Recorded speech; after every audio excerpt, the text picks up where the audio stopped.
Hey y'all, you want to set your child up for success? Is your child struggling with a specific subject or need help with the subject? Is your child ahead, not getting challenged enough in class? Well, IXL Learning is an online learning program that enriches your homeschool curriculum. It offers practice in math, English, language arts, science, and social studies while adapting to each child, meeting them where they are.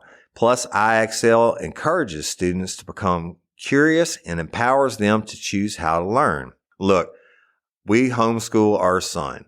No doubt about it. He's more of a visual learner, and we use IXL, and Cindy teaches him, and there are so many different benefits to the program. It adapts to exactly what he needs in different areas. So IXL is the perfect supplement to your homeschool curriculum. IXL offers interactive practice problems, educational games, lessons, and video tutorials for every topic you're teaching at home. It's easy to use, time-saving. Everything on IXL is organized by grade, subject, topic, and subtopic, making it simple to find activities for the exact skills you're covering. IXL offers instant feedback and explanations of new topics as kids use the program. Kids can explore any topic in any grade level. They aren't forced into a single learning path like they are on other programs. If you're homeschooling your child because they were falling behind or because they were too far ahead like our son, IXL is a great program to help them get the exact support they need. Kids love IXL's positive feedback awards and educational games. IXL is trusted by 15 million students worldwide and has proven to improve performance in over 75 scientific research studies. Make an impact on your child's learning. Get IXL now. And Real Life, Real Crime listeners can get an exclusive 20% off IXL membership when they sign up today at IXL.com/today. Visit IXL.com/today to get the most effective learning program out there at the best price. And don't forget, Real Life, Real Crime listeners get 20% off. Y'all, we really do use this product, and it's been a godsend. Every day when you log into ChumbaCasino.com, the ultimate online social casino, you get a free daily bonus. Imagine if you got daily bonuses in other parts of your life. I chose French fries over loaded French fries. I asked Stuart from accounting about his weekend, even though I don't care. I updated my operating system without having to call tech support. Collect your free daily bonus at ChumbaCasino.com now. And live the Chumba life. VGW Group. No purchase necessary. Void where prohibited by law. See terms and conditions. 18+.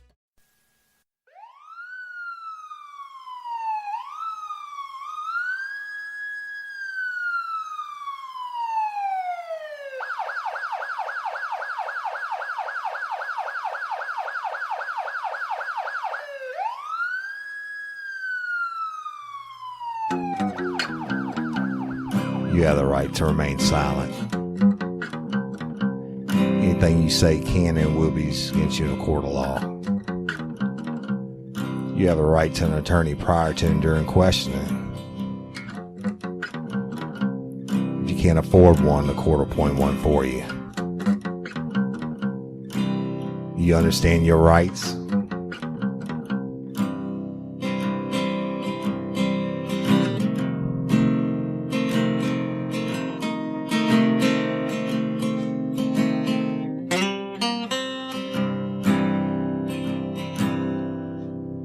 Warning.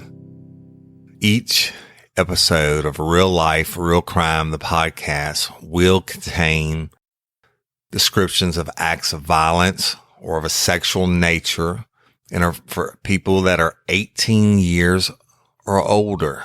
Heed my warning, people. I do not get the facts of these cases off the internet or from some television show.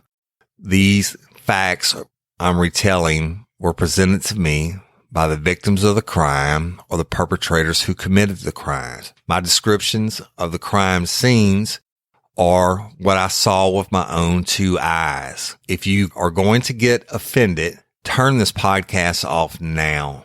Thank you. Warning. Each episode of Real Life, Real Crime, the podcast, will contain descriptions of acts of violence or of a sexual nature and are for people that are 18 years or older. Heed my warning, people. I do not get the facts of these cases off the internet or from some television show. These facts I'm retelling were presented to me by the victims of the crime or the perpetrators who committed the crimes. My descriptions of the crime scenes are what I saw with my own two eyes. If you are going to get offended, turn this podcast off now. Thank you. Hello, everybody, and welcome to this episode of Real Life, Real Crime, the podcast. And as always, I'm your host, Woody Overton. And today we're going to be beginning a new chapter in the history of Real Life, Real Crime, the podcast. And we're going to be starting a investigative series. And the title of it is going to be Who Murdered Courtney Coco? Okay, so I want to tell y'all a little bit of background on this case, and then I'm going to have a long recording and interview with Courtney Coco's mother, where Jim Rathman and I talked to her at length. But let me just kind of skip around here, get my thoughts out to you so you know where we're going and what we're trying to do. About maybe 2.5 years ago, Miss Stephanie, who is Courtney Coco's mom, contacted me about her daughter's cold case homicide. And it had been cold approximately 12 years at that time.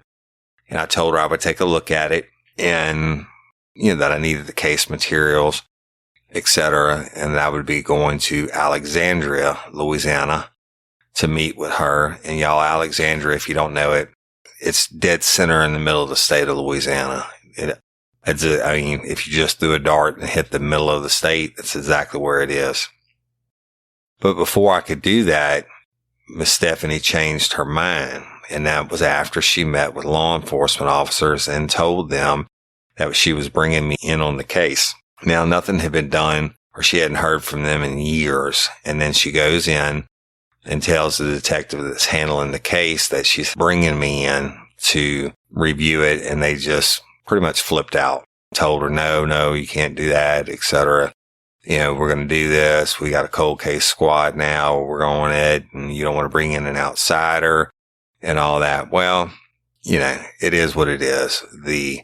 I think there's a lot of different reasons for that. I think number one, they don't want somebody to come in and crack a case that they hadn't been able to solve, right? Regardless, whatever it is, she backed off of it. Miss Stephanie gave in to him and backed off of it. And about a month ago, she contacted me again. Miss Stephanie did. And she said, I need your help. Will you please come help me with Courtney's case? And so I called her. She had sent me a message, and I called her and we talked in depth for a long time. We've talked several times since then, and I agreed to come and work the case if she would let me do it through the podcast as an investigative series. And the main reason I got her to agree to that is because this case is 15 years old now, and I do not think it can be solved. I know it can't be solved without the help of the public. And you lifers out there, I know y'all love true crime, and this is it. But Jim Rathman and I are going to work this case, but we can't do it alone. We're no longer law enforcement officers. I'm going to be working this as an investigative journalist. So, 15 years, hell, that's a long time. And this case is not just cold. It's frozen, literally. It's not just old and cold. It's frozen at a dead standstill. Pardon the pun. But before I give you some background information, I'm going to talk to y'all about that. What I'm going to do, or what we're going to do on this case, is I'm going to do episodes real time as they unfold. I'm going to record all interviews with everyone that I come in contact with.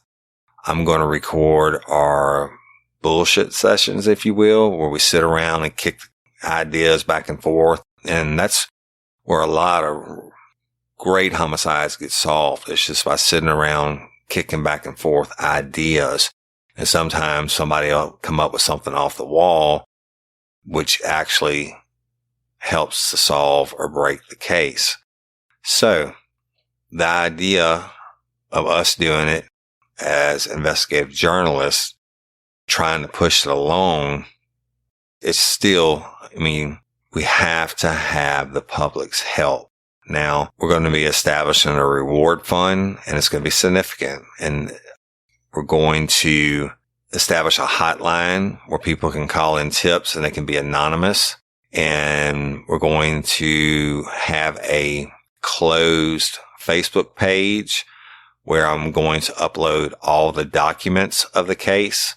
Now, on the closed Facebook page, I have to lock it up for patrons on the $10 and above tier, because I'm not getting paid for this, y'all. In these cases, it could take years. It's certainly going to take a hell of a lot of time and travel expenses and stuff like that. So, and I have a family to support, and I have to work my regular mini jobs that I do, right? Consulting, going around the country and polygraphs and all the many different hats that I wear, and now Real Life, Real Crime, the podcast. So all the material that we're going to put up, the extra interviews, the stuff that doesn't make a regular episode to keep you updated, is going to be locked up, unedited for the $10 tier and above patron members. So it's all going to be there. That's going to be a different angle, but it's a necessary evil. We've got to have some type of financial support to run this. And I know how long these things are going to take, but this case, y'all, it's a real humdinger. And I'm going to go into it in a minute and tell you a little bit about Courtney Coco and the basis of what happened. And then Jim Raffman and I, we were in Orlando last week, and we recorded over an hour with Courtney's mom, Stephanie, on the phone, just basically to introduce Jim to her and get some basic case facts, if you will. And it turned out to be such a powerful interview. I'm going to release it today. And when I get done talking to y'all, I'm going to release it today, and it's going to be unedited. All this stuff is going to be unedited. So if you hear some lip smacking or breathing or stuttering on words, guess what? It's just how it is, because I want you to get it like I get it. So it's a tough deal. Do I think it's a solvable case? 1,000%. Can I guarantee it? No, I can't. But I can guarantee that we're going to work it as if it was our own family member. In every homicide that we worked, especially ones that were dragged out, we treated the victim's family like they were our own family. And to this day, there's so many of them that I'm still friends with, right? So it's going to need y'all's help and your patience and your understanding. It's going to be a fluid situation, as any homicide investigation is. When you think you are going down the right track, something else is going to happen and turn in another direction. Remember, on homicide investigations, everybody is a suspect except for me, Jim Raffman, and the mom, and of course you lifers, right? So everybody has to be excluded.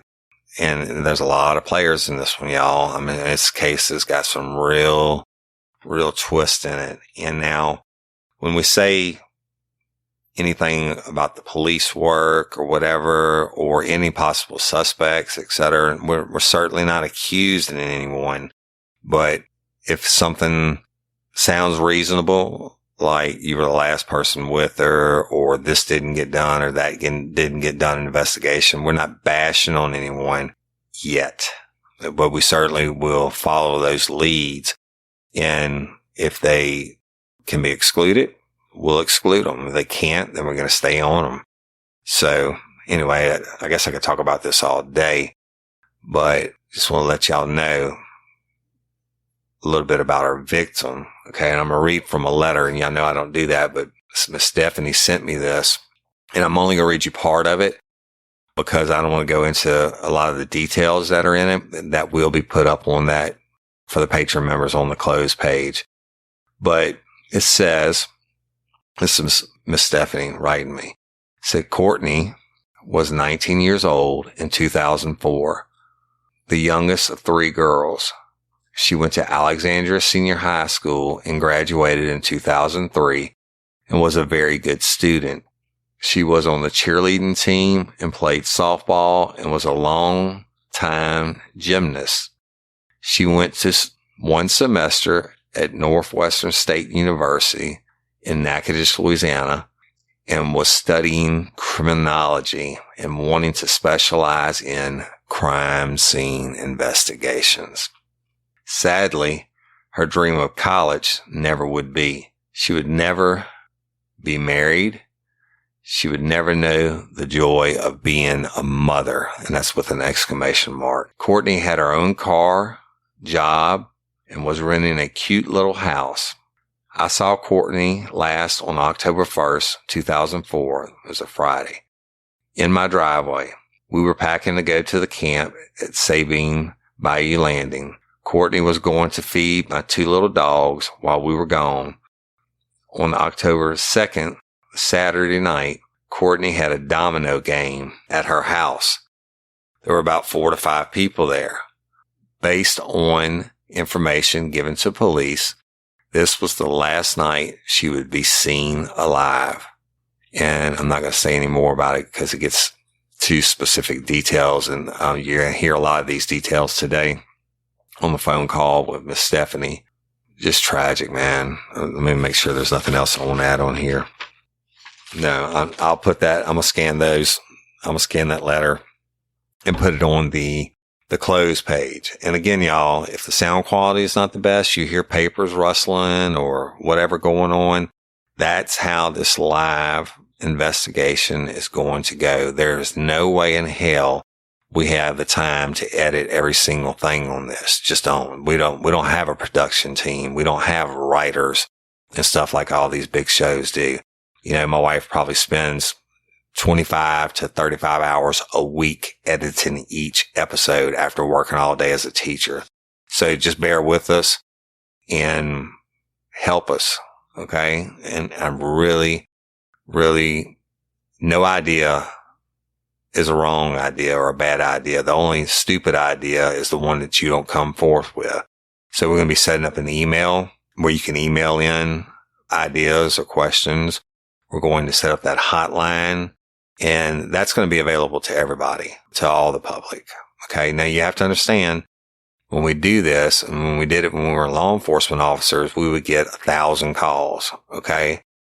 But every one of them has to be investigated, or every idea that y'all present, I have to read through it and at least, decide to include it or exclude it or whatever. So it's going to be a lot of work and a lot of time, but y'all, man, Miss Stephanie, when I agreed to take this case, I asked her to please send me her favorite pictures of Courtney. And I do that because I'm going to keep one in my vehicle with me and one on my bedside table. Although I won't be home very much, it doesn't look like, but that way little Courtney will always be with me. And it just makes it personal, personal for me. And we're going to do everything we can to solve this case. Now, reward money, I'm not going to announce the beginning amount yet because I'm going to get some more donations for it, but it's going to be significant.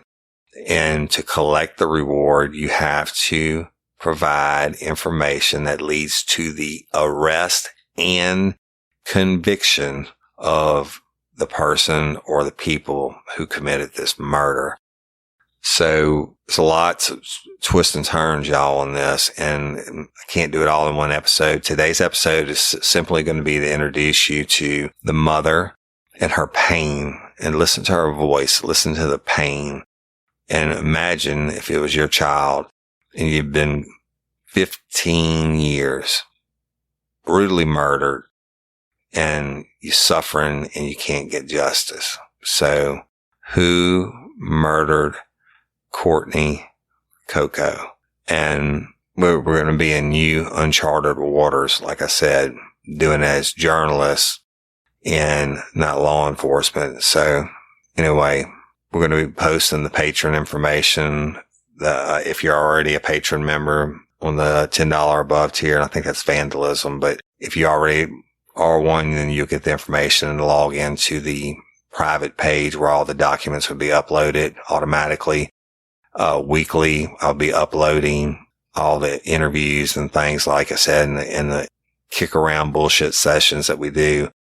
You'll have access to everything. Everyone else, you're going to get the pertinent case facts as they unfold real time. And if you can't be a patron member, I totally get it. You have access to the hotline and the email, and send us your ideas. And there's no wrong idea. So without further ado, let me play today's episode. And I appreciate and love every one of y'all. So here we go. And this is a recorded phone call with Jim Rathman and I with Courtney Coco's mom, Stephanie.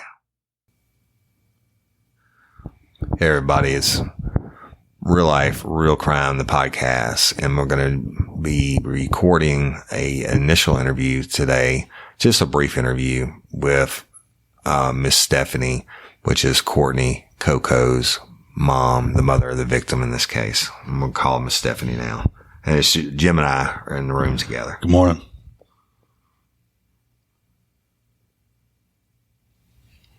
Please enjoy this Verizon ringback tone while your party is reached.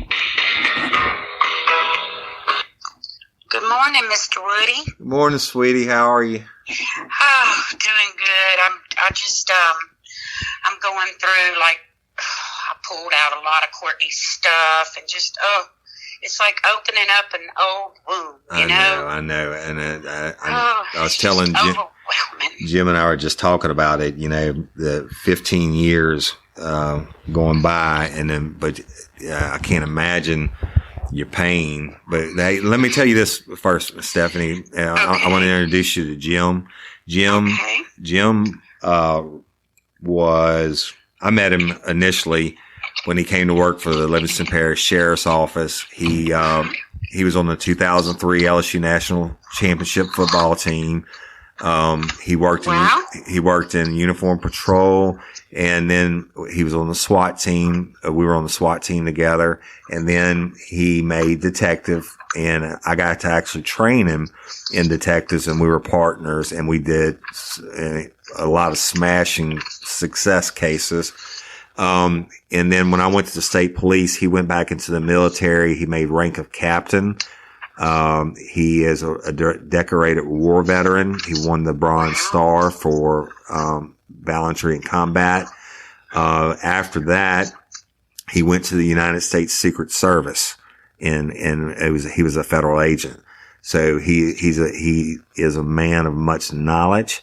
He's super intelligent, and there is nobody I'd rather have on this case with me. Okay, so I want to introduce you to him. So, Jim. Good morning, Miss Stephanie. Oh, good morning, Mr. Jim. How are you? I'm doing well, and I know this is a very difficult time for you to open up all this. As you mentioned, it's like opening an old wound, but yes, I want to thank you for allowing me to be a part of this. I want to thank y'all very much for taking the time to help me. Absolutely. And Courtney. Yeah.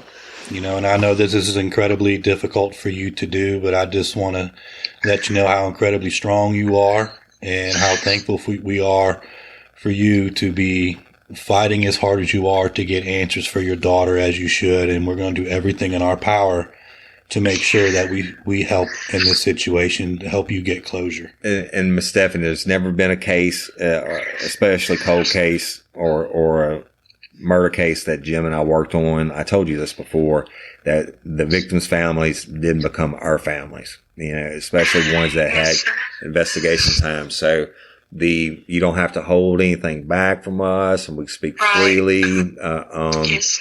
It is what it is, but we're going to work it. And we're going to work it and treat it just like if it was our own family. Okay. Cause it is now. And yes. You'll never find two more passionate people, to do it. But I believe God put us together for a reason. And amen to that. I do believe that. And timing is perfect, That's right. And God's an on-time God. And I flew to Orlando yesterday, which is where Jim lives. And I had to come over here for a convention this week anyway, so it all worked out. But I want to do this morning is just spend some time with you, and so Jim can talk to you, and just whatever you feel led to say. But if you don't mind, can you act like I don't know anything, and as hard as it'll be for you, if you feel up to it. Act like I don't know anything and run the case down again, so Jim has knowledge, okay? And he may interrupt you and ask you some questions, or he may not. But do you mind? Okay. Can you handle that? No. Okay. Yes, sir. Not at all. Okay. All right. Go ahead. Okay. So, October the 1st of 2004 was opening day of squirrel season, and me and my husband and a couple of friends were going to Saline Swamp to go to the camp. It was my mom and dad's camp. I'm going to interrupt you. I'm a huge hunter and fisherman, but the thing I love to hunt most is squirrels to this day. But go ahead. Yes, sir. Go ahead. Okay, so we were heading to the camp. And Courtney had her own little house, which was just about 3 miles down the road from me, not very far. And so she had came over around 3:30 that afternoon, and we were packing up stuff in the back of the truck. And I actually asked her if she wanted to go. And she's like, "No, Mom, I don't do the woods and the camp." She just wasn't that kind of girl. She liked to be in town where she could be around her friends, and she had her own little car, and she had her own little house, and so she didn't want to go. But I asked her out of the clear blue, and so I asked her if she would come and feed my 2 little dogs. I had like 2 little Pomeranians at the time, and she said yes. And so I gave her $10 for gas, and I told her to take my bread and milk and bring it home to her house. I love you. I said, bring it home to your house, and use it because I'm going to be gone for the weekend. So where we were out in the woods, it was before cell phones and all that. I think people still had beepers back then. I mean, there was cell phones, but they were just coming out, and you couldn't really text and all that, just answer them. And so there was a time where I tried to call her from the camp, but there was no service, and so I really didn't, think anything was wrong or anything. I mean, I just thought she was here in town, and it's not unusual for a teenager. She was 19 not to answer the phone. Well, when we got home Sunday evening, it was kind of right at dark. I noticed that the bread and the milk were still here, and my little dogs had already tried to knock over my trash, and I could tell that they were hungry, and I was like, she must have not fed them today. I was just thinking today, and she forgot the bread and milk. Still wasn't really alarmed about anything, and I tried to call her then, no answer. Well, the next morning, Monday morning, I say morning, it was around 12 o'clock.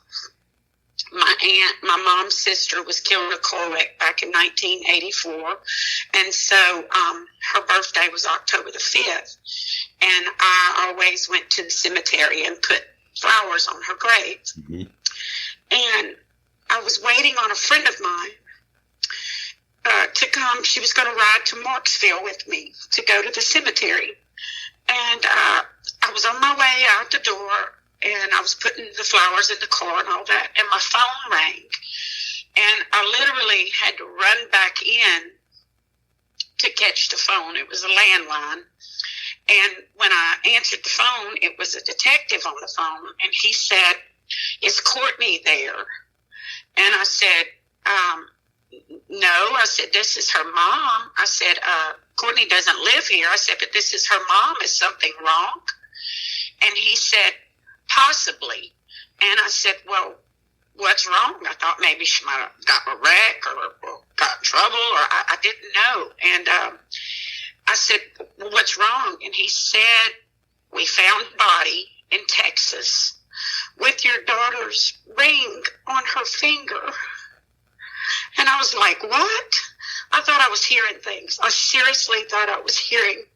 And I said, "Wait, no." I said, it can't be her." I said, "Can you repeat that?" And he repeated it again. And I was here by myself. My friend, I don't know if something happened and she didn't show up or call. I just, at that point, I kind of went a little bit crazy. And I managed to somehow, I told the detective, I said, "I got to go." And I just hung up the phone.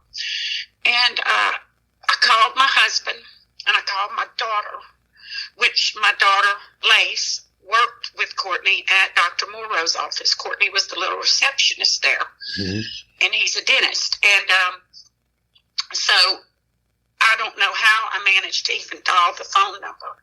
And my husband, he was a painter. I mean, he's a painter, and he said he just dropped everything and come home. And he said when he found me, I was kind of like a caged animal, like going around in a circle. I didn't know which way to go. I didn't know what to do. And so anyway, before I knew it, the detectives, my whole family was here within 30, 40 minutes. And then the detective called again. Cedric Green was his name. Cedric with a C.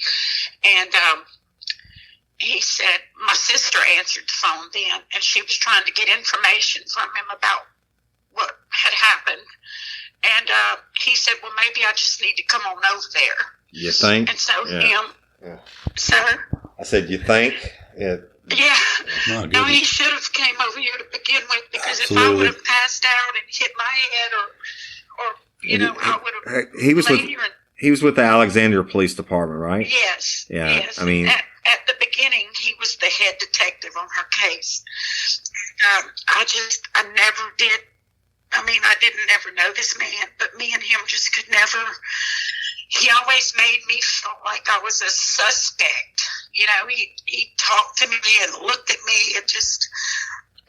And I told him, I said, "I understand you got to do what you got to do, but weed me out so you can get to the real killer." And but anyway, for about 2 weeks of that whole time, I really don't remember much of anything. I'm just. Hey, Miss Stephanie, I interrupted you. I'm sorry. That's When okay. he called and he said, "Well, maybe I need to come out there," did he Yes. actually come out, or Yes, he did. and tell us what happened? Okay, well, I just remember they were all sitting at my kitchen table, and he was asking, like, when was the last time we saw her and stuff like that, you know, and who was her boyfriend, and different things like that. And I guess, I mean, I vaguely remember, I think my mind was shut down, but my sisters and my mom and my husband and everybody was here, and they remember, you know, everything that was being said. And we tried to write down some things, you know, but I forgot what I was. I do remember, like, like on October 8th is when we, you know, buried her, and we had the cathedral, which is a huge cathedral downtown Alexandria. Courtney was Catholic, and there were so many kids from her school there. I've never seen that church so packed in my life other than a Christmas fest. Yeah, well, There were so many.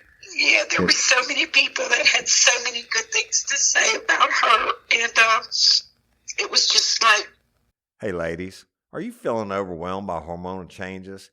Well, you're definitely not alone. There are more than 1,000 hormone disruptors living in our environment right now. It's in your food, your water, the air you breathe, the clothes you wear, your skincare products. They all mess with your hormones. Then there's the natural hormone changes your body goes through, premenopause, menopause. And while it's a natural process, it doesn't mean you have to suffer through it. The good news is you don't have to suffer through it anymore, because now you have Hormone Harmony, a formula made only with herbal ingredients that are shown to reduce hormonal symptoms in women of all ages. Hormone Harmony is not just a hormone support and supplement. It's become a phenomenon. Women can't stop talking about it on social media. A bottle of Hormone Harmony is sold every 24 seconds. And the biggest benefit? Well, my wife says it makes her feel like her own self again. And that's what women mention over and over in the reviews. And there are over 30,000 reviews for Hormone Harmony. And for a limited time, you can get 15% off your entire first order at happymammoth.com. Just use code RLRC at checkout. That's happymammoth.com and use code RLRC for 15% off today. That's happymammoth.com and use code RLRC. Hey y'all, let me tell you about Mochi. Mochi is a telehealth platform that connects patients seeking medication-based weight loss treatment with board-certified doctors and dietitians to help them determine the best treatment options to accomplish that goal. Mochi's program is completely virtual, meaning you can access their services anywhere in the United States and you will be meeting with their team online. You deserve doctors that listen. Mochi is dedicated to providing holistic, patient-centered care that prioritizes overall well-being with the goal of transforming how weight management is approached. Mochi Health takes a holistic approach to weight loss that includes visit with board-certified doctors, nutrition consultations, and medications delivered to your door. Science-backed medications including GLP-1s like Ozempic and generic compound versions, affordable and accessible regardless of insurance coverage. With Mochi, their dietitians work hand in hand with your medication to create personalized nutrition plans that fit your lifestyle. Reach your weight loss goals with science-backed, FDA-approved GLP-1 medications and support from real doctors and guidance from registered dietitians, and help with making easy and sustainable changes to achieve results. Y'all have seen this. My wife has done it. My brother-in-law has done it. One of my best friends is doing it, and it really is an amazing process that works. So get started at joinmochi.com and use code RLRC to receive $40 off. That's join, joinmochi.com, and use code RLRC to receive $40 off and let Mochi help change your life. The day that we buried her, it was pouring down rain, and they tried to ask me if I wanted to go into the mausoleum and, do it in there. And I said, no, I want to. Courtney picked out her own spot where she was buried. And the reason that happened was because her dad died when she was 8 years old. And she did everything. She picked everything out for him. She picked out his casket. She did everything. Yeah. And when it come time to sign on the dotted line, his mom and dad and sister and everybody pushed back away from the desk like they wasn't going to sign anything because they didn't want to be stuck with the bill. And so me and Courtney signed it. Mm-hmm. And I said, because her dad had lost his leg in an accident, and he had like a little annuity set up, and Courtney had like a little check every month coming in after her dad died. So I signed. But anyway, she picked out her own spot. Wow. Where she's buried today. Wow, that's pretty amazing. Yeah. But I'm just trying. So, Miss Stephanie, what? The second day, let me just tell y'all this before I lose my train of thought. Okay. Okay, my brother-in-law is a federal marshal. He's retired now. But at the time, he was a federal marshal. And he's also Courtney's godfather. And and he was here. When the detectives got here, he was here. So he was sitting here with us. And we asked him, they said that they needed to go to Texas and identify her body. Well, I knew I wasn't going to be the one to do that. And so my brother-in-law, I asked him to do it. And he did. And they left like 5 o'clock Tuesday morning, driving to Winnie, Texas. And she had just had a butterfly tattoo put on her low back. And she had braces on her teeth. She had just got her braces re-put on her teeth. And so I just told him to look for those 2 things. And the next day, when Greg called us, that's my brother-in-law, he called us from Texas, and my sisters were here with me and my mom, and they took the call. But when my sister, she said it is, and I just knew then that it was her, and I literally passed out. I hit the floor. I mean, I went blacked out, and I woke up, and my cousin had my feet in the air, and my mom's friend had my head in her hands, and they were just reviving me. But it was like it's like I kept thinking to myself, it's not her. I was in denial, and I kept thinking she's just off somewhere. She's, But then when they said that it was her, that's when my entire world, as I knew it, changed from that moment on. Because up until then, I still didn't think it was her. Right.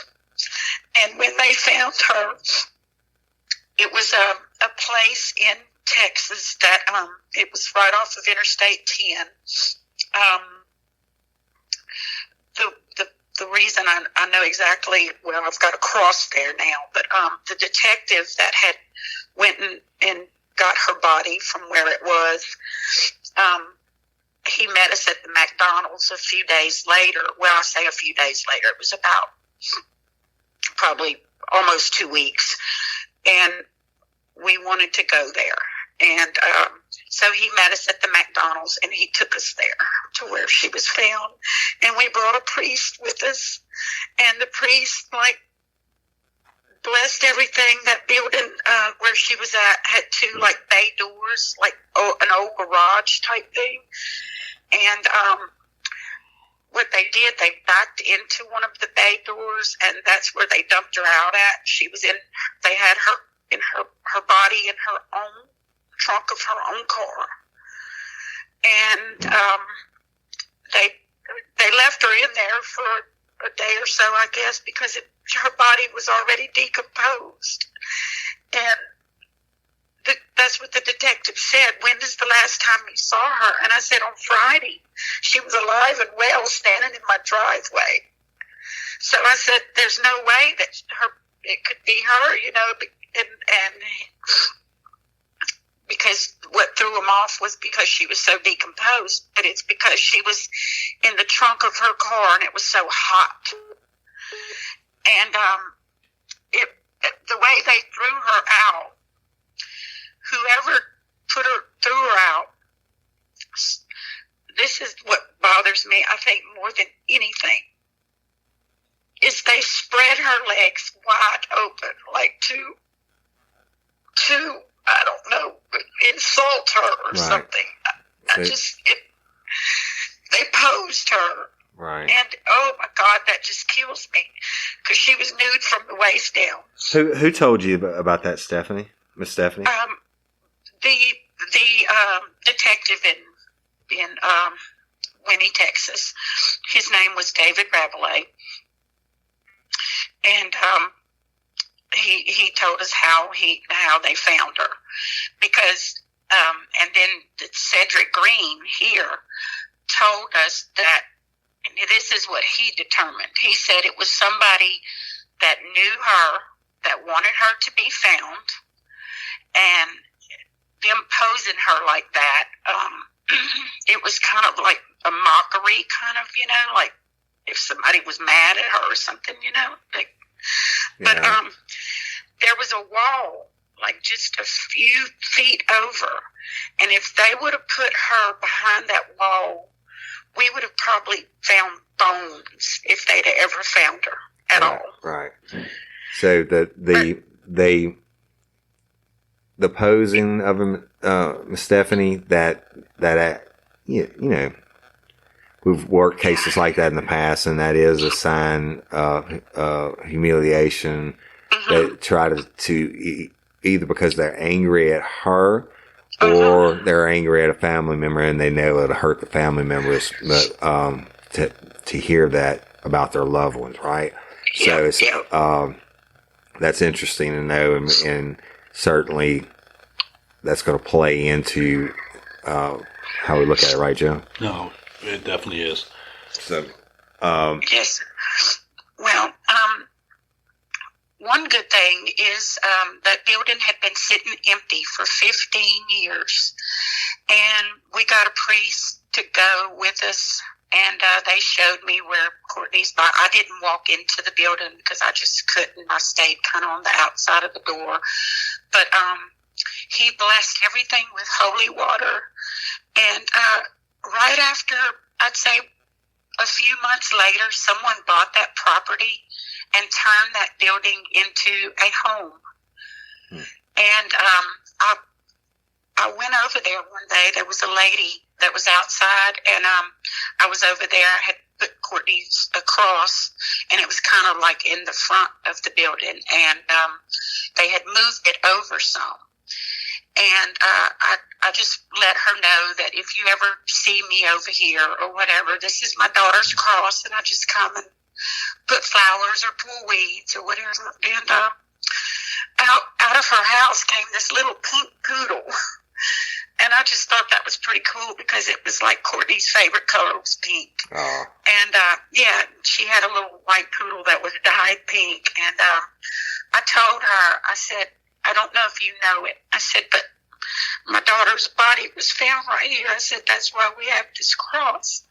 And she said she had heard something about, a death there, but she didn't know any of the specifics, and I didn't really go into it. I just told her that sometimes she would see me there on the side of the road, not to think anything of it, And she said, no problem. But they did move Courtney's cross over a little bit. I guess they just didn't want a cross in their front yard. Right. Hey, which is understandable. Is the cross still there today? Yes, sir. Okay. I mean, we're going to be going. I was there. Definitely going to be going over there. After I come to Alexandria and get with y'all and everything. But so definitely going over there, and we wouldn't be doing our job as investigators if we didn't visit the scenes and everything, even though it's 15 years later. In the house that she went missing from, I know you said, you and I talked before, and you said it's occupied now, but I still we're going to go by there, and we have so much to do, but. And I did tell you about the house that she was living in. The reason I think Courtney was killed at her house is because her comforter on her bed was never found. We couldn't get into her house for 18 days after she was murdered because the police had it taped off and everything. But when we finally did get in there, now I couldn't go into her bedroom. I was just really, I stayed into the kitchen, and I just packed stuff from the kitchen and the living room area. But my sisters and them did her bedroom and packed up her stuff. But her jeans that she had on that night, because Courtney slept in a T-shirt all the time, or her robe. And her robe was never found. There was some pants on the side of the bed. Now, whether that was... Let me interrupt you. How do you know it wasn't found, and that the police didn't take it in for evidence for testing. And do you know if there was any signs of blood or struggle or anything inside the residence, or any DNA collected? No, her house was in pristine shape. She kept such a clean little house, and it was just like only thing was on her end table. My sister said that she had a little Bible by the side of her end table, and it was kind of knocked over, and she had her pillows were still on the bed, but the comforter was gone, and the sheet on one of the sides of the mattress looked like the mattress was kind of pulled a little, like moved over a little bit, like. And I'm going to interrupt you again, and it's how it's going to be. And Jim's going to interrupt you some too, and it's because if we don't ask a question, we're thinking about it, we'll forget. How do you know if y'all got in 18 days later? How do you know that the cops didn't take the comforter, and that, or you see what I'm saying? Did you ever ask them that? Yes, I did. Yes, okay. We did, and the cops did not take her comforter. I think I have a list of everything that the cops took from her house. Cool. Good. That's great. And yeah, I do. And I've got a list of all the phone records. Good. I have all that. I've got so much stuff here. We'll get it. I'm sorry, go ahead, Jeff. Stephanie, just a question for you, or I actually have a couple of them, but one of them, do you happen to know when the police first went into her residence, do you know if they happened to have videotaped that? I don't know, but I tell you, the guy, I can't think of his last name. Neil Bates was the crime scene investigator at the time. He was the one that, and they said he's a straight up, like he's a really, really good crime scene investigator. Well, there was supposedly a domino game at Courtney's house that night, and there was some friends over. Now, the police have the scorecards from the game that night. They have 5 this is my list, and I made the Alexander police detectives give me this list. I'm just going to go. It's 16 items on the list. Y'all want me to read them? Sure. Yes, please.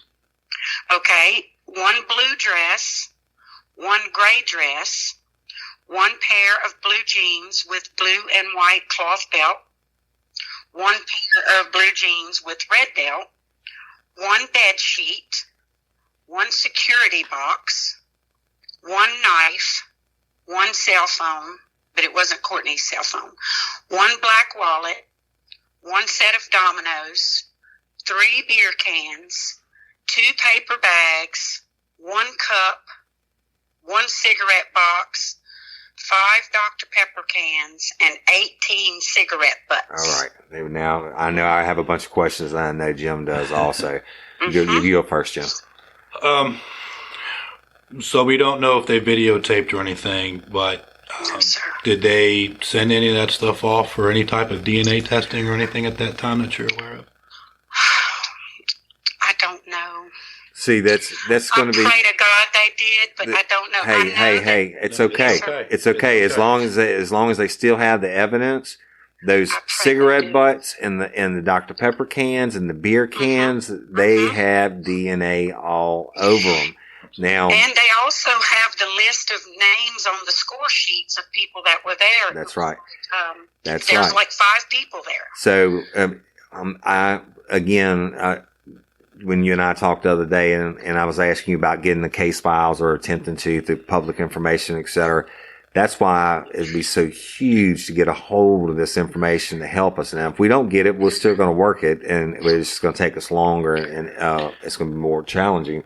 But I want to know who they interviewed.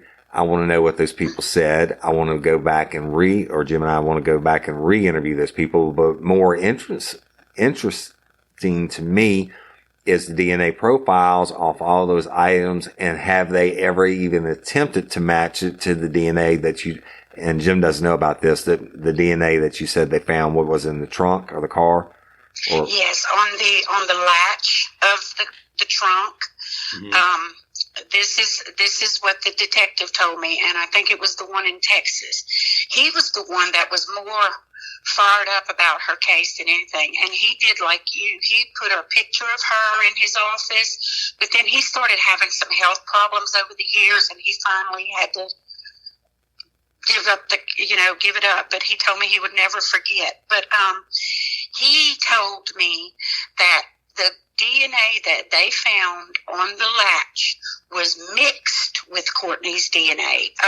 Either they cut their hand or arm or something, putting her in or out of the trunk. And he told me something else that really just blew my mind. Courtney weighed about 110 pounds soaking wet. And when they found her, she was like 160 pounds. I can't even imagine that. Yeah, but that's because of fluid in the body and the decomposition. But you don't. And I never saw her because at the funeral home, the guy that was the funeral director was Courtney's softball coach. And he told me, he said, I cannot stop you from seeing your daughter. But he said, I'm just going to suggest that you don't. And so I took his word, and we had a closed casket, and I just never saw her. I never touched her. I really wish I would have got him to cut some of her hair, but I really didn't think about it till after it was too late. You know, Miss Stephanie, I've worked cases before where a situation arises like that where the vision that you have of your daughter is what you remember of seeing her last. It's beautiful. Yes. 19-year-old, 110 pounds, etc. Yeah. Active in the community and, just a good girl. You don't want that last vision to be what had happened. So I don't disagree with what the funeral director had recommended, because even I have recommended that exactly at times before. And I'm gonna recommend it right now. Okay, I don't want you to ever think about how much they told you she weighed or decomposition or whatever, because you know what, Courtney doesn't want you thinking about that. All right, no, we'll think about that. That's what we do. Okay, you remember how beautiful she was and full of life and all that. You remember the good things and the demons that want to, after 15 years, they want to pop those bad images in your head, put them out. They don't have any place there. Okay? All right.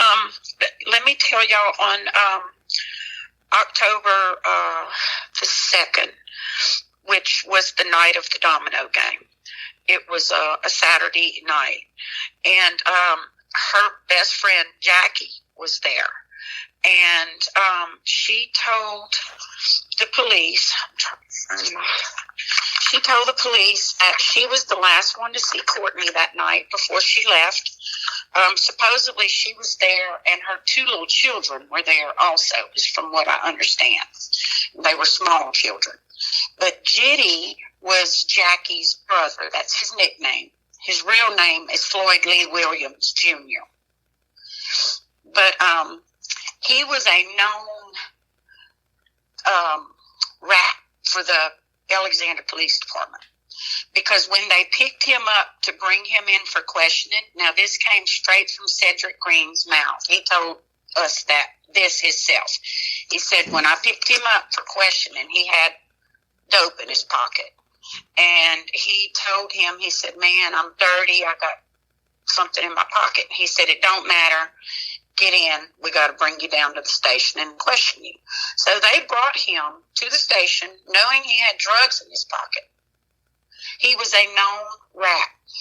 He's been busted numerous times. I even went to one of his court hearings, and they waited and waited and waited, and they made him last. And this one man even come up to me like, who are you waiting for? And I said, Floyd Lee Williams, Jr. And he said, why? I said, because I want to see what kind of time he gets, because he had been busted so many times. He got 3 7-year sentences with all of them suspended. except for one. And he was walking the streets again, like in 4 months, selling drugs again. Mm-hmm. So he is a known rat for the Alexander Police Department. That's why we've always said that they were covering for him. And plus, we have a lot of dirty cops in this town that fooled with young girls, that messed around with people that they had in the jail, that would illegally pull women over and rape them and stuff. You know, just horrible, bad things, bad cops around here. And it was just like a lot of cops were like bad at that time.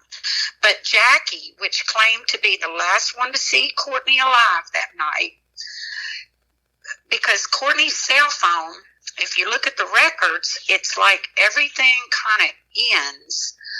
Like Courtney was constantly like checking her phone or calling. It was no text messages. It was just like it just shows incoming call or outgoing call. Right. On October the 2nd, everything stopped on Courtney's phone at 2:33 in the morning.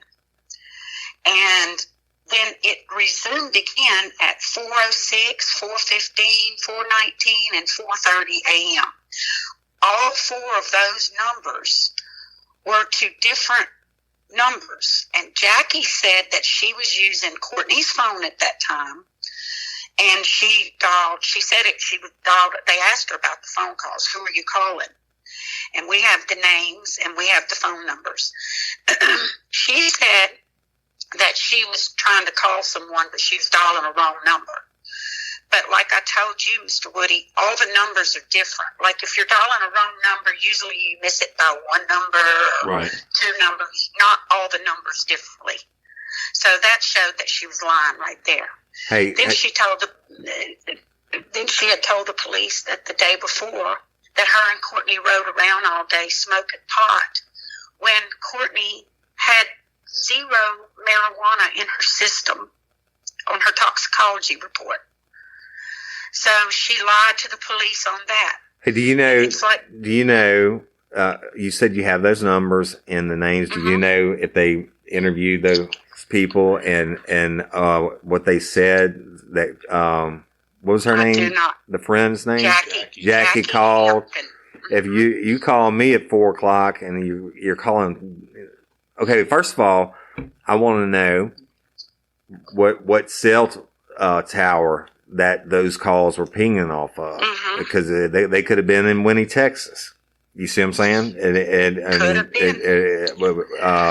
Or it could be in Alexandria. Or that would be something we need to find out. Well, their local numbers that was being called. Yeah, but that doesn't mean that she's not out of town or headed south, headed off on a trail, headed to Texas. Right. You know, with her in the car, right? Or it could have been local. But what's really?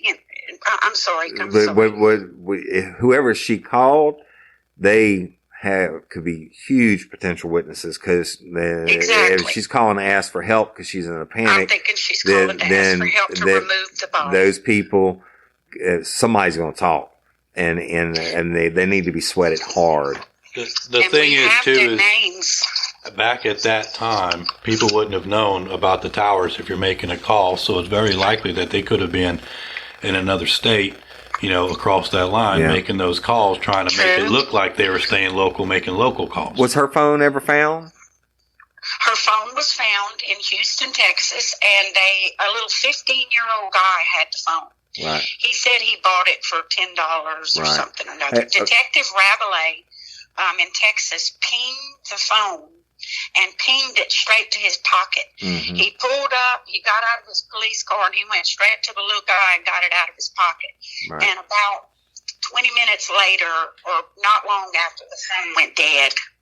So, I mean, he barely got it. But what's interesting is, you know how, like, if you put, like I have your name in my phone, Woody Overton. Right. So if you call me, there's Woody Overton called. You know, Courtney had some people keyed into her phone. And what's really interesting is on October the 7th, whoever was using her phone called some of the people Little K, for instance, from the Houston area. What? Yes, and they called numbers that's on Courtney's phone. And it come up as Little K. Okay, real quick. Little K or Little Kate? What do you? Little K. Little K. Do we, Just a K. First of all, let me back up to the 4 phone calls she made at 4 in the morning. Do we know if those calls connected through? Do we have the phone bill to say the calls?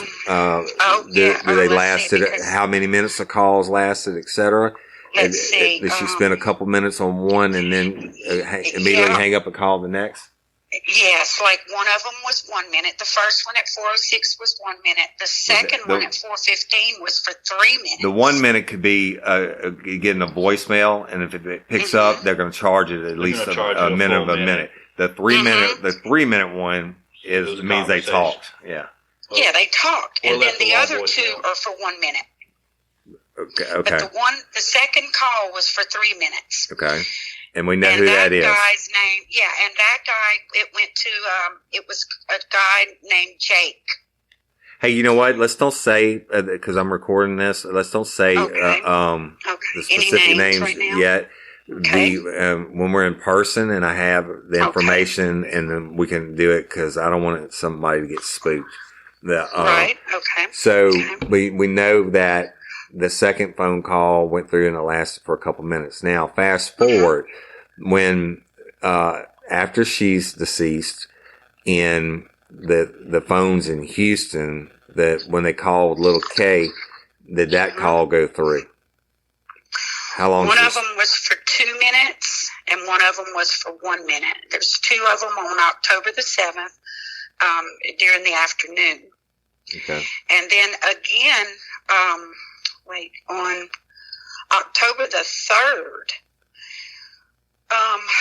it says aerial communications out of Houston. But at 10:44 p.m., which was Sunday night, which is when they determined that Courtney's body must have been dumped out, because she was found first thing Monday morning. Mm-hmm. First thing in the morning, they saw her body laying there, a man that was in a field laying down pipes.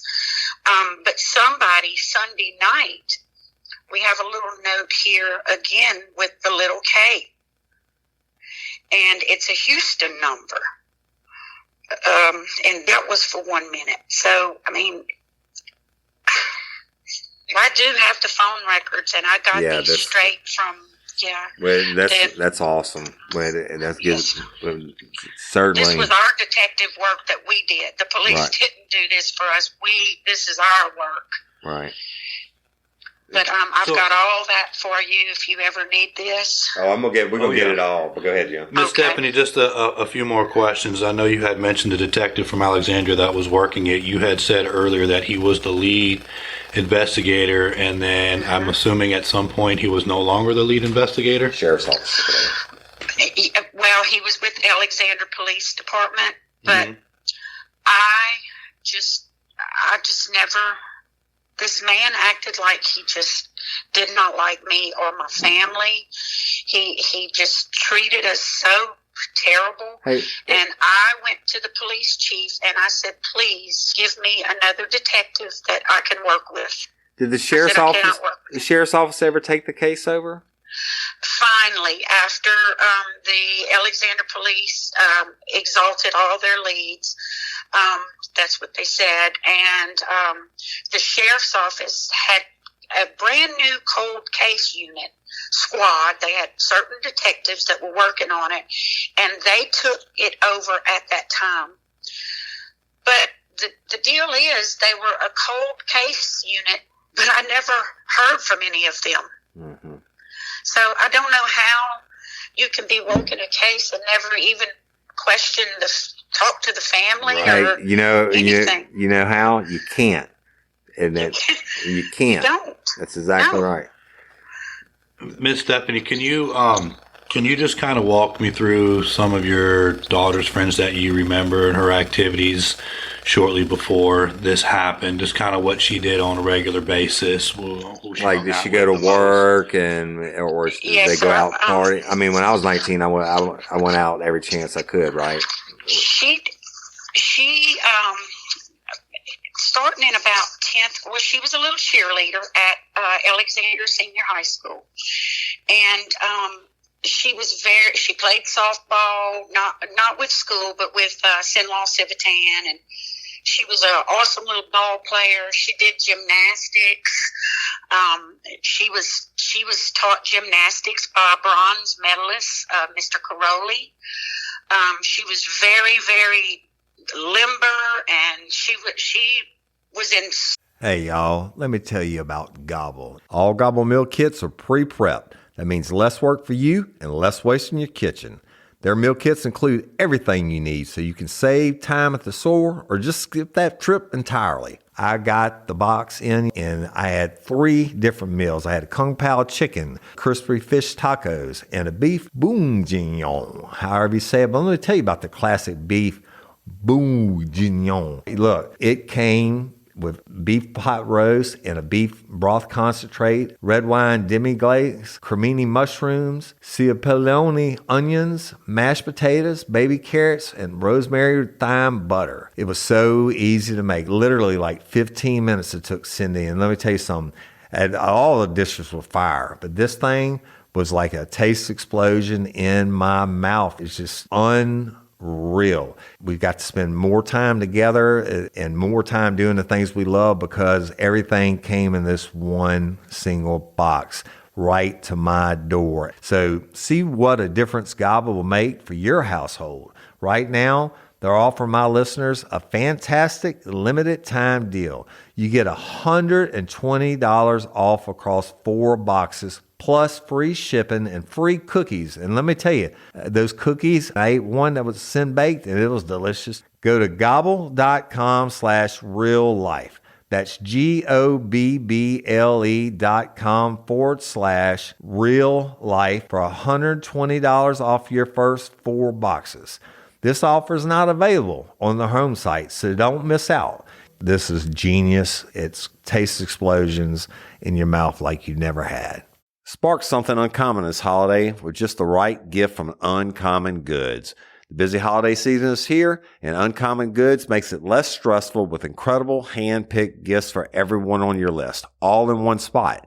Gifts that spark joy, wonder, delight, and that's exactly what I wanted feeling. Hey, y'all, I ordered a super cool piece. It's a candle with a sculpture of LSU's Tiger Stadium on top of it. And each officially licensed laser cut wooden replica features up to 4 layers of detail, creating a bird's eye view of a specific football field, seating section, and more. And every label includes your stadium's name, the team's logo, and school location. And it has a coconut, soy, vegan wax infused with sandalwood smell that creates tailgates and touchdowns scent profile, reminiscent of game day. It's invigorating like fresh cut grass and nostalgic like smoke from a pre-game grill, and calming like the crisp autumn air of a new semester on campus. Y'all, I love it. I have it at the base of my TV, and I'm ready to watch the Tigers play on Saturday night, right? Uncommon Goods. Look, when you shop at Uncommon Goods, you're supporting artists and small independent businesses. And many of their handcrafted products are made in small batches. So shop now before they sell out this holiday season. Uncommon Goods looks for products that are high quality, unique, and often handmade or made in the U.S. They have the most meaningful, out of the ordinary gifts anywhere. They even have gifts you can personalize. From holiday hosts and hostess gift to the coolest finds for kids to hits for everyone from the book lovers to diehard sports fans. Uncommon Goods has something for everyone, not the same old selections you can just find anywhere. And with every purchase you make at Uncommon Goods, they give $1 to a nonprofit partner of your choice. They've donated more than $3 million to date. So to get 15% off your next gift, go to uncommongoods.com/RLRC. That's uncommongoods.com/RLRC for 15% off. Don't miss out on this limited time offer. Uncommon Goods, we're all out of the ordinary. Such great shape. I mean, she was solid as a little rock. And she was friendly, and she loved people, and she did not judge people. She had friends of all different colors, you know, black, white. She tended to, when she got in about the 10th grade, she started dating this black guy. And I about had a fit, because I'm not a prejudiced person by no means, but we were just always raised, you stick with your own color.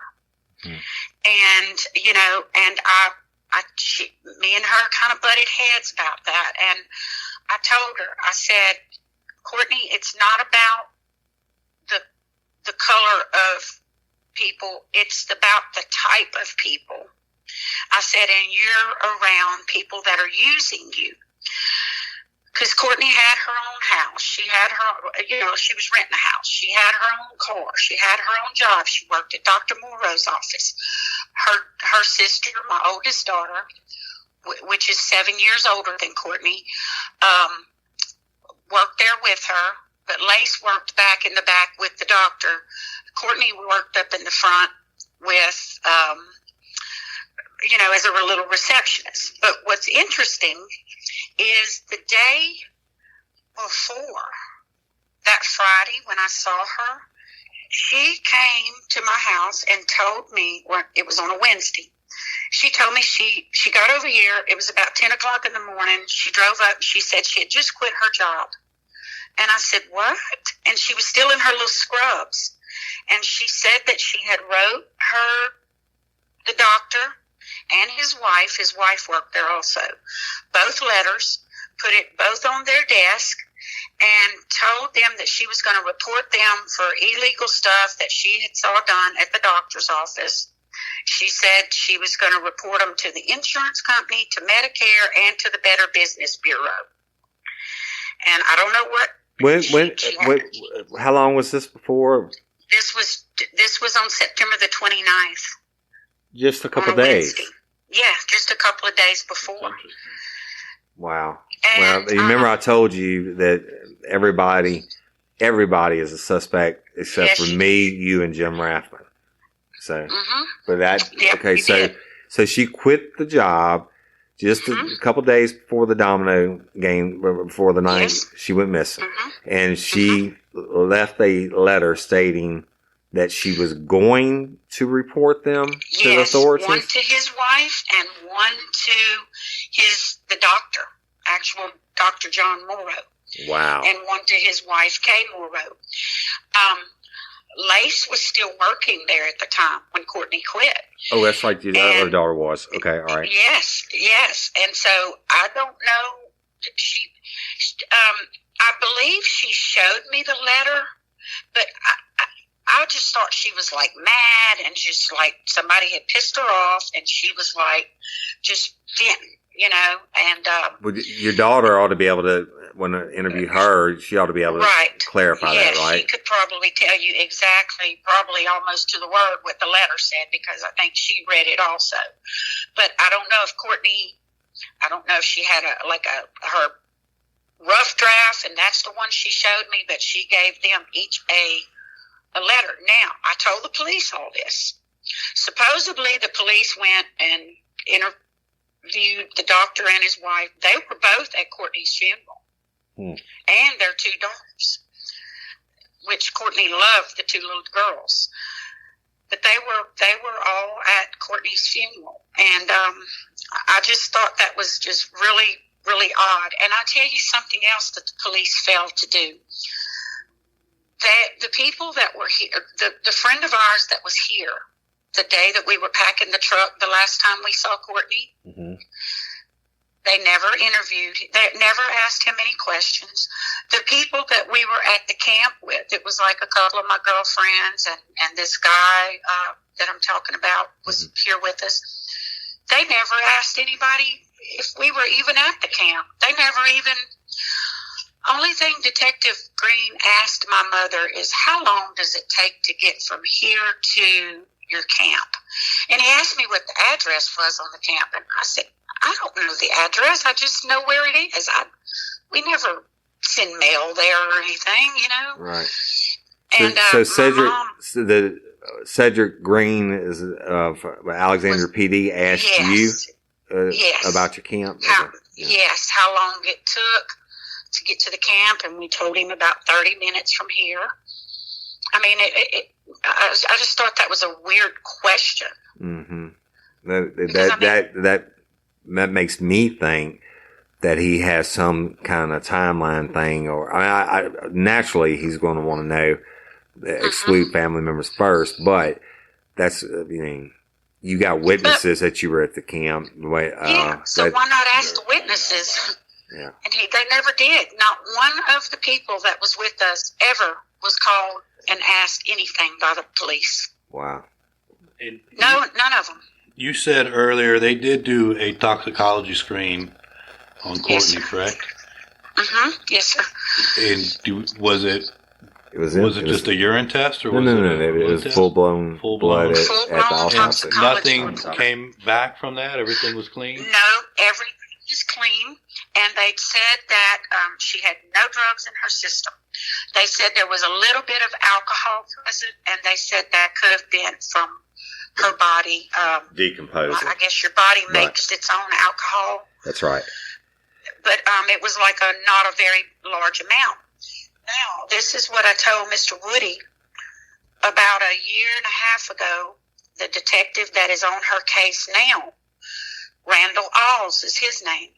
He called us in, and he wanted to have like a powwow, a family powwow. Let me interrupt you. He's with the sheriff's office? He's with the sheriff's office, and he's a detective. This would have been after, and you had contacted me approximately a year and a half or 2 years ago about working Courtney's case. So he called you in after that and tells you this, right? Yes, right. And I told him about you. Go ahead. At that time, at that meeting, I told him about you. And he shot that down. Like, you don't know nothing about this man. Got to be careful what you tell people. There's people that blah, blah, blah, get involved, and you don't need to be letting out information. And he shot it down. Mm-hmm. And that's why, if you noticed, I kind of just let it go. He told me we've got new stuff. We're re-interviewing people. That's when he come up with this new toxicology report. That's what I was getting at. It was after you told him about me that he comes up with a new toxicology report. And tell Jim what it said. Okay. This is 13 years or 12 years after. Later. Yes. He said that Texas Crime Lab still had 2 vials of Courtney's blood. He even told me the colors of the top of the vials. One was lavender, and they retested Courtney's blood. It's too much information. He's full of shit. There's no way. He's full of shit. Full of it. I'm telling you. First of all, he's not going to know if the Texas State Police Crime Lab, whatever crime lab does it. He's not going to have any knowledge of what fucking color, pardon my French, the color of the vials are. So, but go ahead. So anyway, and he gave me this report. Now I have to dig for it, but I've got it somewhere. I'll get it next week when I'm there. But go ahead and tell him. Okay. I'm going to have all that ready for you when you come next week. But he told me that Courtney's blood level had 9 times the legal limit of alcohol. Courtney didn't drink. She drank maybe a wine cooler. She was not a drinker. I can vouch for that. She got sick one time on drinking, and that fixed her. Then he told me that she had, it was either tramadol or toradol or something like that. Which is a mild pain killer. Non-narcotic. It's non-scheduled narcotic pain reliever. Yeah. There was like 1,800 milligrams in her blood. Yeah. And I was like, wait a minute. Because they told it took me about a week to get my head together. And I called him back and I said, you know what? I'm not buying it. I said, y'all are trying to shove this under the rug. y'all are trying, he said, because if I had to give Courtney's cause of death right now, it would be an accidental overdose. And that's some shit. The accidental I said, overdose why with her am I legs, fine? with her legs nude from the waist down with her legs spread and posed. Yeah, that's an accidental overdose, you asshole. This is something that really got me. I said, well, then if it was an accidental overdose, then why didn't someone just leave her laying in her bed, go out the door, and lock the door behind them? Yeah. You didn't even have to move her Accidental body. overdose. Wait. Accidental overdose that you're going to take her body across state lines. And we're talking 4 or 5 hours or 4 hours to Winnie, Texas, right? Away. So this is, man, you have to keep in mind, this is after you tell him that you're going to have me work the case, and he can say whatever he wants to. He damn well knows who I am, and he didn't want me getting involved. But guess what? I haven't even told him about you this time. Don't tell him. Don't. So I have not. There's two completely different toxicology reports. Toxicology reports. Yes, we don't know. You saw this allegedly new toxicology report? Yes. Okay. Yes. Do you have a copy of it? I do have a copy of it. He gave it to me. Perfect. He got a copy. Good. That's right. We will verify it. We'll look into that versus the first one, because it is outrageous. I'll tell you right now, I would go with the first one, because the first one was done up from the scene itself, whereas this other one's been sitting for 15 years, and you never know if somebody tampered with it. Or not to say that that's what happened, but to get a completely different toxicology report that's been sitting in a file, I just don't buy that. And But what's the purpose to go back and test it? That's what I was going to say. Well, let me just tell you this: if she would have had that many drugs and alcohol in her system, she would have thrown up. If she would have thrown up, then she had French fries in her stomach. She would have died from alcohol poisoning. She ate within 2 hours of being killed, because in her death report, the death certificate, the report that they give you, where it tells you all about,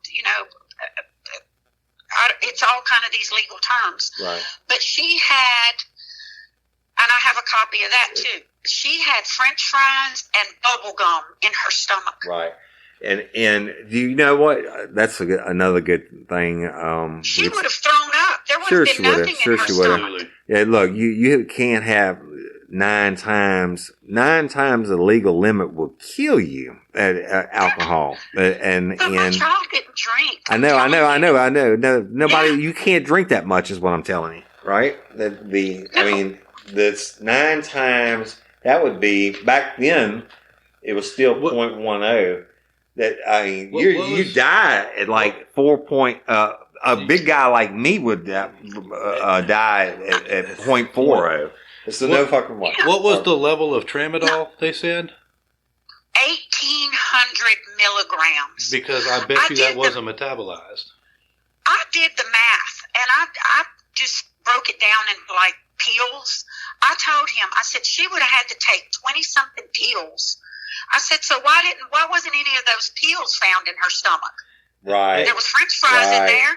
There was bubble gum in there. You didn't find any pills in there? Right. It's almost like you take some, I don't know. I'm just going to go out on a limb here, and I'm not saying this is what had happened, but if you were to take some blood, let's just say you just get a vial of blood somewhere, it could be their own blood, right? And you go ahead and you sprinkle some tramadol into that blood, right?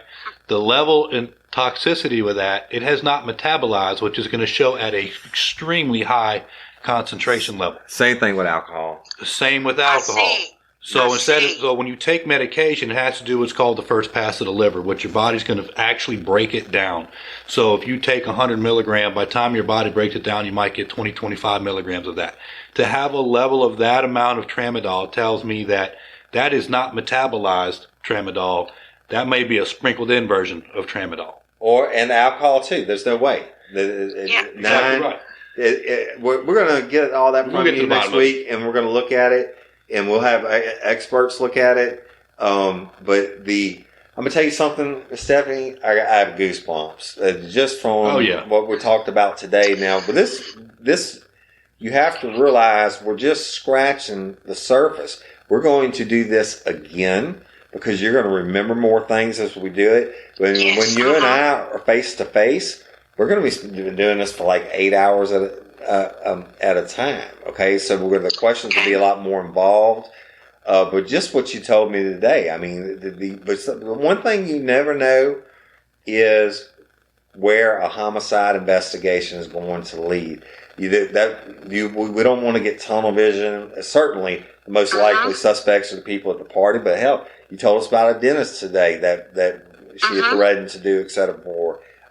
We know about a little K now. We know about the second toxicology report that comes out after the sheriff's office finds out that you're going to hire me to work the case.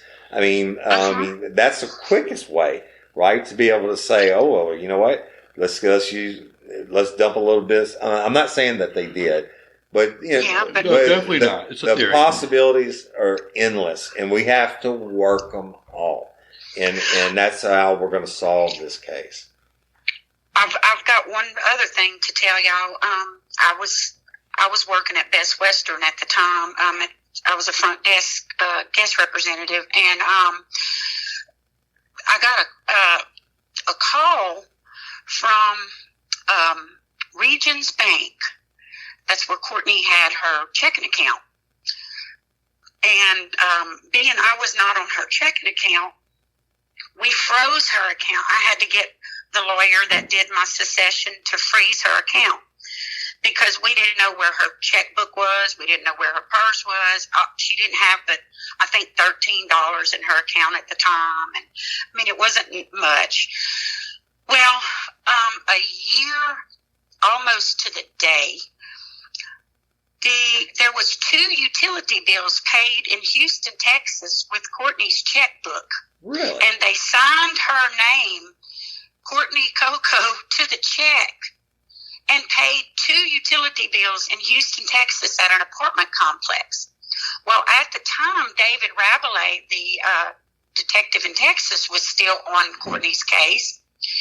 And he went knocking on doors to find out who lived there. And he talked to some people. He got the information. That should be all in the Texas file. And but he said that did not prove that whoever wrote those checks was Courtney's killers because they could have threw her checkbook out.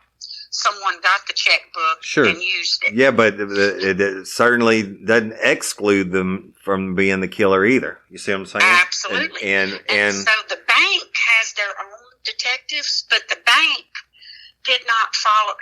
They just wrote it off. It was like over $600 worth of utility bills. They wrote it off because it was cheaper for them to write it off than to get a detective. Sure it is. Yes. Yes. See, there's going to be so much information like that you're going to remember because you're right. Earlier you said it's like ripping off the scab of an old wound, but that's okay. Yes. Sometimes the scab has to come off and get the stuff out so we can heal it. Right. Amen. But we're going to stop for today. I just wanted really to get Jim emotionally involved. I want him. He already was emotionally involved, but I wanted his heart. I wanted him to hear your voice. Yes. I wanted him to hear your pain. Yes. And I know Jim Raffman, and he knows me, and then we're fired up. Okay. Absolutely. I don't want that's not. I don't want. That kind of sounds bad, right? That you would get fired up about a death, but I need somebody to be fired up. Right. We're fired up to get answers, and we're fired up to get closure for you and to figure this out. You waited 15 long, painful years. And I can promise you, I can't promise you, I just can't, and I mean, we'd be lying if we said that we were 100% sure that we can solve it, but I can promise you, if we can't do it, nobody can do it. Okay. And we're not getting off of it. I don't care how long it takes. I mean, it's just, we'll have to die to get off of it, Yeah, or we're going to solve it. Okay. I want to read y'all something, and I don't know if you want to record this or not, but this is something that Courtney had done as a school project back in 2000. She was in, I guess, a freshman in high school. But it's just a little 2 or 3 paragraphs. And if y'all don't mind, I want to read it to y'all. Yes, go ahead. She talks about, she says, my biggest influence is my mom. She has had a wonderful life so far. She started off very young and rough, but managed to make through all the hard stuff. She is pretty, young, and happy. She had 3 children, and she is a wonderful mother. Everyone has always been put before her. Her kids, grandson, and husband are her main priority. She'll try and try until we are happy. She has always been able to support us and help us with no questions asked. Now she is married with a man of her dreams. We were all so happy when they got married because that is when she got someone to depend on all her life. I would love to be just like my mom. Oh my God. That's you know what, sweetie? That's it chokes me up too, and then just. And that's her own writing. That's her own words. And she loves you, and that's, you should treasure that. That's one of the most beautiful things that I've ever heard. Afterwards, right? I mean, it's almost like God let her write it for you to have comfort all these years. You know, Stephanie, she wrote all that. Obviously, she loves you and you've done everything for her.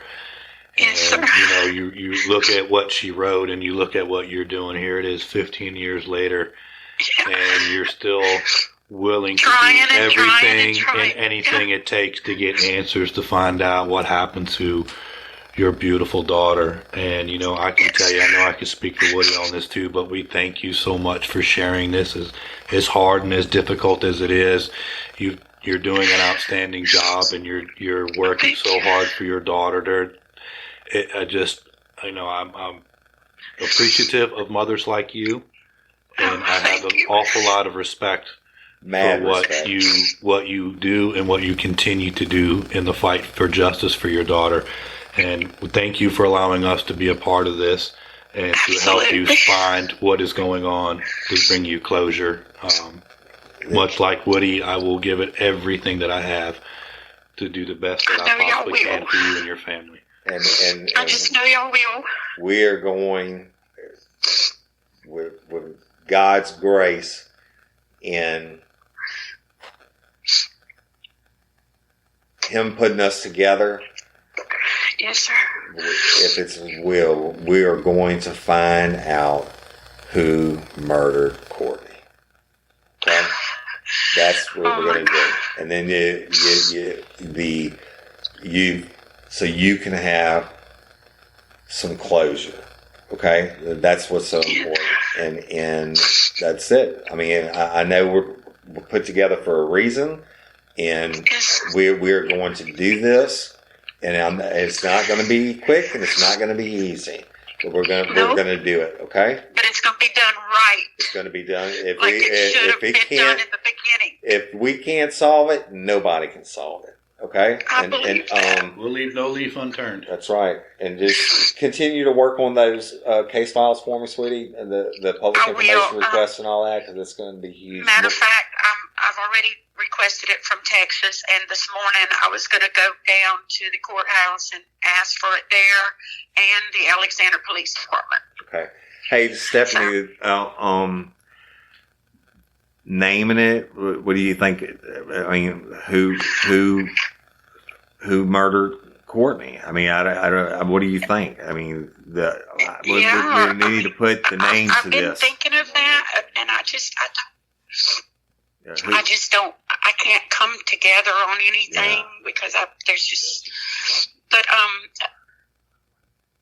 that sounds good. I mean, that's what we're doing. I mean, we need to know who murdered justice. Who murdered Courtney and justice for Courtney. I mean, justice for Courtney, and and when we do our victims' rights walk and everything, all of our shirts say "Justice for Courtney," and on the back it says "You never walk alone," because I help many other families that are affected by murder now. But and the sad part of this is not sad, but we're going to have to use the public, and we need to grab the public's attention. And I mean, that's the title's going to have to say that. So, I mean, but that way they know. It kind of says what it's about. Right. That's right. In the title. Right. And it'll grab their attention, et cetera. And Jim and I are going to be working on some things, and we'll talk about it next week. Work on getting a reward thing set up and stuff like that, and a hotline and all that. We have a whole lot of pre-work to do. But we're going to do it, sweetie. I promise. All right. I know y'all are, and there's just so much other stuff and as I'm looking through my little file, but I just want to tell y'all this. This girl contacted us by way of Facebook. Oh God, let me see if I can find a date. It's 2010, and I have 13 pages of text messages between her and my other daughter, Heather, which she went to school with my two daughters, Heather and Lace. She tells us that she knows all about the murder, that Courtney was injected with a shot. She goes into details, names, places, that Courtney was being rented out for sex, and that they were bringing her to Texas to rent her to somebody for sex, and all this stuff that I told the police about, and the police supposedly questioned her. She kind of played cat and mouse with the police. Right. But their explanation to me was, this girl is crazy. She's running her mouth. I said, well, this is a murder investigation we're talking about here. Mm-hmm. And she's claiming to know all this information. I mean, I think y'all should take it a little more seriously. They really did not even take what she said seriously. Yeah. They said she was a little crazy. And you did tell me, Mr. Woody, that there would be people that run their mouths and give all this information when they absolutely know not what they're talking about. Right, sure. There's a certain percentage of the population that will try to inject themselves in investigations for different reasons, whether it's crazy or financial or whatever. But attention, that's right. We'll weed those out, and we'll leave, as Jim said, we'll leave no stone unturned. And you just take it easy the rest of those 13 pages that y'all could read. You take it easy the rest of the day. Try to work on those case files. The more information we have, the better off we are. Okay. I will. And tomorrow's my birthday. Oh, well, happy birthday to you. Thank you. Courtney, oh my God, it just kills me because she loved to give people gifts. She was like a little, not a shopaholic, but she loved to give. She was a giver, not a receiver. Right. And she loved to give gifts. It just made her overjoyed. And I still have the last thing that she gave me. It was a little pair of sandals, and I just don't wear them because I don't want them to wear out. Right. But I still have that little pair of sandals, and every time it's my birthday, I wear those sandals on my birthday only. Wow. So I'll be wearing them tomorrow. You wear them tomorrow, sweetie, and you have a good birthday, and we're going to be working on it, and just take care, okay? Thanks for sharing with us today, all right? I will, Mr. Woody, and it was so nice to meet you, sir. It was very nice to meet you, and I look forward to talking with you many more times, and we'll be able to meet face-to-face soon enough. I'm going to have Woody give you my number offline here, and then we'll be able to talk some more, okay? But thank you so much for being so strong today and walking us through this. You're a tremendous mother. Please don't ever forget that. Thank you, sir. Appreciate it. Okay, well, we love you, sweetie, and you be good, all right? We love you. Happy birthday. Mr. Woody, and thank you again. All right. Bye-bye. Okay, bye-bye.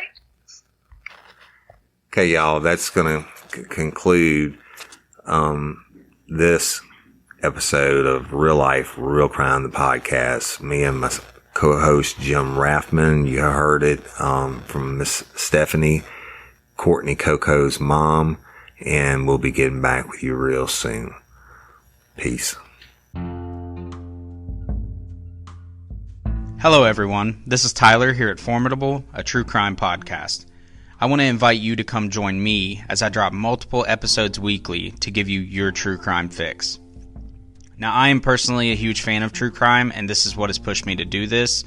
All of my stories are well researched, but I do keep them shorter than your average true crime podcast to fit into your daily commute, so you don't have to pick back up later.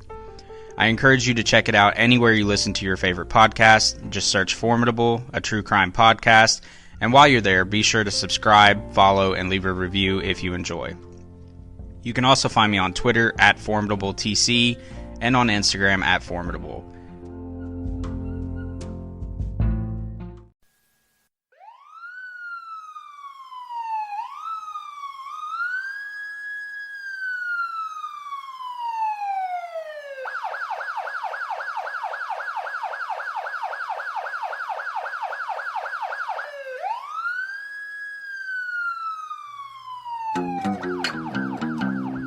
You have the right to remain silent.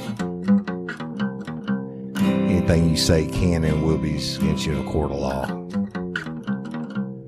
You have the right to an attorney prior to and during questioning.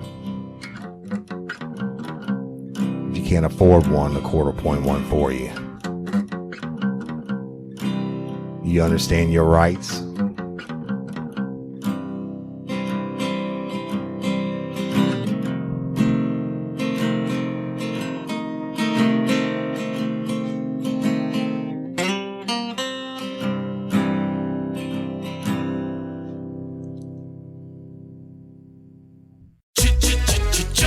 Looking for excitement? Chumba Casino is here. Play anytime, play anywhere. Play on the train, play at the store, play at home, play when you're bored. Play today for your chance to win and get daily bonuses when you log in. So what are you waiting for? Don't delay. Chumba Casino is free to play. Experience social gameplay like never before. Go to Chumba Casino right now to play hundreds of games, including online slots, bingo, Slingo, and more. Live the Chumba life at ChumbaCasino.com. VGW Group. No purchase necessary. Void where prohibited by law. See terms and conditions. 18+.